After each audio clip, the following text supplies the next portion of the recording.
in that, talking to Jorge, he was talking to me about the tritone, why that dissonance is so discordant, because the way you could think of that is the overlap, the Venn diagram of those notes. It's pulling away. It's creating this like a cacophony of chaos going out. Whereas when you have something that has constructive interference, it can be either it can be a resonant pattern that's constructive. You can also have destructive resonance also. But in a constructive, what is it called, resonance, you get a standing wave. And a standing wave has like almost infinite amplitude, but it has such high coherence in it that it doesn't actually dissolve the things that it touches.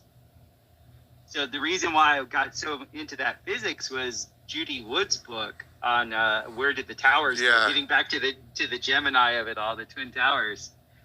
She talked about the technology that was used that day was essentially they used a standing columnar wave, which would be a resonant wave, to build the amplitude of the energy.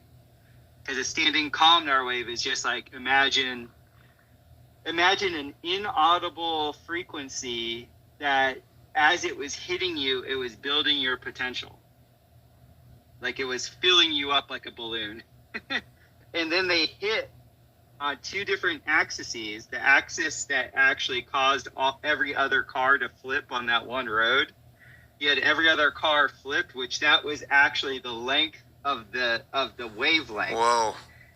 So it was a radio frequency. She measured it. It was like 30 feet. That's how long the wave was. So, you know, anybody that does radio engineering would know, oh, that's a radio frequency. Yeah, it's like low AM. Yeah. Yeah, at 30 feet. And it was at such a strong amplitude, it was enough to actually flip every other car. And then they drowned the whole area with a microwave radiation on the Z-axis. And the combination of those three different waves essentially caused the dissolution. It was like a tritone, an inaudible tritone that caused the thing to dematerialize. Because the one thing nobody can argue, if they want to say it's mini nukes or they want to say, oh, it was thermite, if any of that stuff was used, you would still have the weight of the building hitting the ground. You would still, at some point, you would have had all the rubble and chaos on the ground. They only had 15% of the material that was in the buildings hit the ground, bro. That's 15%. wild. That is like, so wild. I really think, I mean, I've said this over and over again, that was the largest show of force that nobody talks about. Like the people in the know that saw that were like, oh, hey, Israel first? Okay. Like, whatever.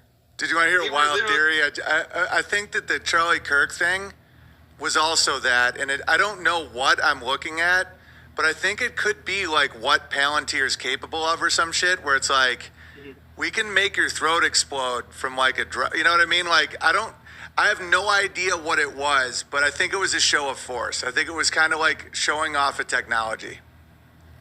Yeah. I bet it's so fun to listen to all the different vantage points. Because I had friends that have actually saw Charlie Kirk in person while they were in college, like 8 or 9 years ago. And those people, there's two, I'm not talking about a lot of people, but two of those people, one's a bear, like literally said, the dude that was there that everybody shows the pictures of the last few years wasn't that dude that I saw on my college campus. Well, you think he's like a character people play? Yeah.